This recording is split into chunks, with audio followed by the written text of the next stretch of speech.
बिस्मिल्लाहिर्रहमानिर्रहीम अस्सलाम वालेकुम रहमतुल्लाह। ईद से पहले पाकिस्तान के अंदर दो अहम तरीन काम होने हैं। एक तो ये कि इमरान खान और पीटीआई ने इस्लामाबाद के अंदर ईद से पहले एक जलसा करने का ऐलान कर दिया है, और दूसरा ये कि ज़मान पार्क में इमरान खान अब ईद मनाएंगे।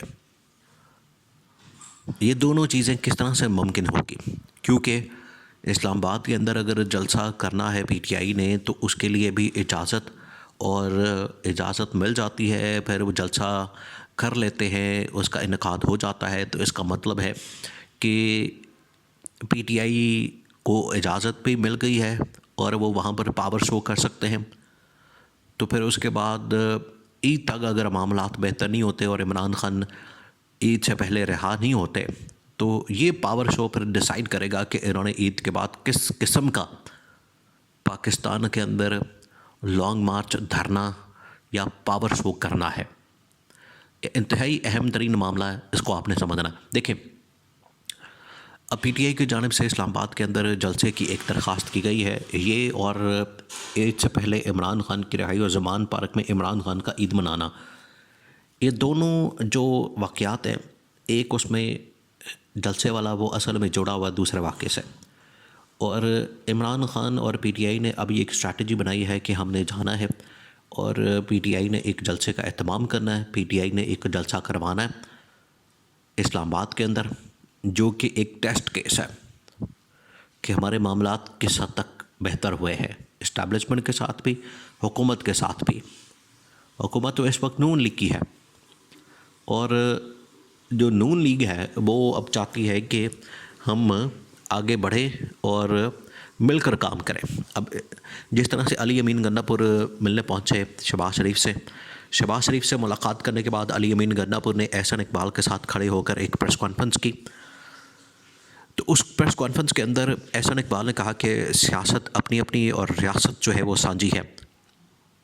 इसका मतलब ये है कि जहाँ पर रियासत की बात होगी, जहाँ पर रियासती मामलात की, रियासती चीज़ों की, रियासत के फ़ायदे की, मफाद की बात होगी, तो वहाँ पर तो हम इकट्ठे चलेंगे, वहाँ पर लड़ाई झगड़े नहीं करेंगे। लेकिन जहाँ पर अपनी सियासत की बात होगी, अपनी सियासी जमातों की बात होगी, तो वहाँ पर हम अपनी सियासत करने के लिए तैयार हैं। तो आज ये सियासत का मुजाहरा करने का वक्त आया। तो अब ये नून लीग का बहुत बड़ा इम्तिहान है। ना सिर्फ नून लीग का इम्तिहान है, बल्कि ये इस्टेब्लिशमेंट का भी इम्तिहान है कि वो अब इसके ऊपर क्या फ़ैसला करते हैं।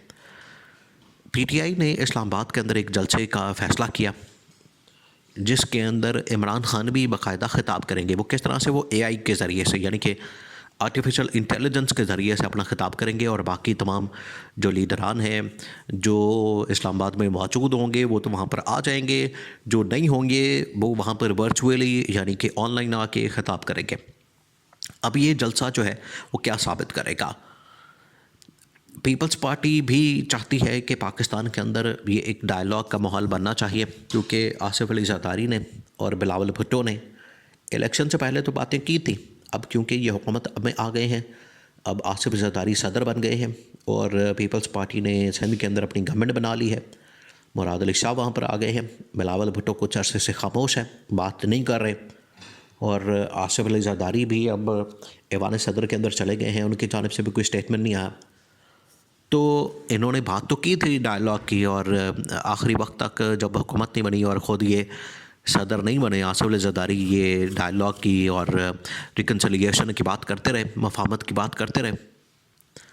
अब नून लीग ने भी इस तरह की बात की है। तो अगर दोनों की जानिब से गो हेड आ जाता है और ये इंतज़ामिया मिलकर इमरान खान को एक जलसा करने की इजाज़त दे देते हैं, तो इसमें अब इस्टेब्लिशमेंट का ग्रीन सिग्नल होना भी बड़ा ज़रूरी है। क्योंकि अगर इस्टेब्लिशमेंट की जानिब से ग्रीन सिग्नल नहीं मिलता, इस्टेब्लिशमेंट की जानिब से इस हवाले से गो हेड नहीं मिलता, तो इसका मतलब है कि पीटीआई इस्लामाबाद के अंदर जलसा नहीं कर पाएगी। तो फिर तो इमरान खान की रिहाई और जलसा मामलात फिर बिगड़ जाने हैं। और पहले ही असद कैसर ने ये ऐलान कर दिया है कि फिर हम, अगर मामलात ठीक ना हुए, हमें हमारी डिमांड्स, हमारी जो इस वक्त जो मुतालबात हैं वो पूरे ना किए गए, तो फिर हम मज़ामत की सियासत करने पर मजबूर हो जाएंगे। लेकिन अगर हमें स्पेस दी जाती है, हम आवाम की अदालत में जाना चाहते हैं अपने जलसे जुलूस, इसकी तो खैर आइन के अंदर इजाज़त है, किसी के ऊपर कोई पाबंदी नहीं है। तो अगर हमें ये जलसा जुलूस करने दिया जाता है, अवाम की अदालत में हमें जाने दिया जाता है, तो फिर उससे रास्ता निकल सकता है। अब ये टेस्ट केस है। अब ये जो हुकूमत के सामने पिटिशन डाली गई है, इस हवाले से दरख्वास्त की गई है।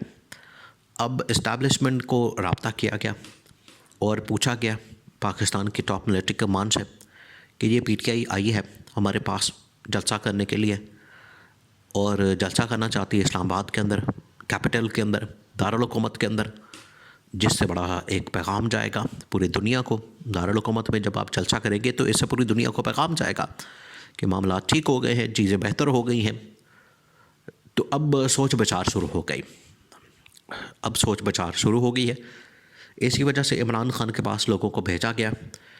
ठीक 24 से 48 घंटे पहले उन्होंने आके इमरान खान से मुलाकात की, बात की और कहा कि आप अगर चाहते हैं अपनी हुकूमत KP के अंदर और अली मिन गंडापुर को बतौर वज़ीर आला, आप इस्लामाबाद के अंदर भी जलसा करना चाहते हैं और आप चाहते हैं कि अगर आप ईद भी बाहर करें, क्योंकि अब ईद तो बिल्कुल सर पर आ गई है, तो अगर आप चाहते हैं कि ईद भी बाहर करें और जलसा भी आप कर लें, तो फिर आपको खामोशी के साथ बनी गाला के अंदर बैठना होगा। अब ये इमरान खान की एक किस्म की चढ़ बन गई है, इमरान खान की एक किस्म की छेड़ बन गई है कि जब भी आप उसको कहेंगे खामोशी के साथ बैठे, ये तो उसके मिजाज के ही ख़िलाफ़ है। और क्यों कोई बैठे? देखिए, उसके पास अवामी ताकत है, जो सियासी जमात है ये उसके पास राइट है, उसके पास अथॉरिटी है। आइन उसको हक़ देता है कि वो कोई भी बात कर सकता है आवाम के साथ, मुल्क के मफाद में कोई भी बात कर सकता है। इसके ऊपर तो कोई पाबंदी नहीं, आप किसी को रोक नहीं सकते, उसको चला नहीं सकते। अगर आवाम ने उसको मैंडेट दिया तो उसके पास पूरा हक़ है कि अपनी मर्ज़ी से हुकूमत बनाए, मामलात को चलाए। ये तो नहीं हो सकता कोई आपको डिक्टेट करे, पार्टियों को डिक्टेट करे, पार्टियों के सरबराहों को डिक्टेट करे कि आपने क्या करना है। फिर पार्टियाँ तो नहीं चलेंगी ऐसे। तो अब ये जो दोनों मामलात हैं ये आपस में कनेक्ट हो गए हैं और आपस में जुड़ गए हैं। अगर तो इमरान खान जलसा कर लेता है तो इसका मतलब है कि रास्ते खुल गए हैं और इमरान खान की रिहाई जो है वो फिर इमरान खान ईद भी घर में कर सकता है। लेकिन अगर जलसा करने की इजाज़त नहीं होती, मिल जाती है, वहाँ पर पकड़ धकड़ होती है, वहाँ पर मारकुटाई होती है, वहाँ पर लोगों को रोका जाता है, जलसे में शिरकत की इजाज़त नहीं दी जाती, तो फिर आप समझ लें कि फिर ईद के बाद जो है पाकिस्तान के अंदर दमादम मस्त कलंदर होने वाला। और पाकिस्तान के अंदर फिर ये PTI वाले अपना एहतजाज, PTI वाले अपना धरना, लॉन्ग मार्च सब कुछ फिर करने का इरादा रखते हैं और इनकी जानिब से यह सब कुछ लॉन्च कर दिया जाएगा। PTI भी चाहती है कि मामला ठीक हो, लेकिन अगर ये सब कुछ ठीक नहीं होता, रास्ता नहीं बनाया जाता, तो फिर PTI मज़ामत की सियासत करेगी।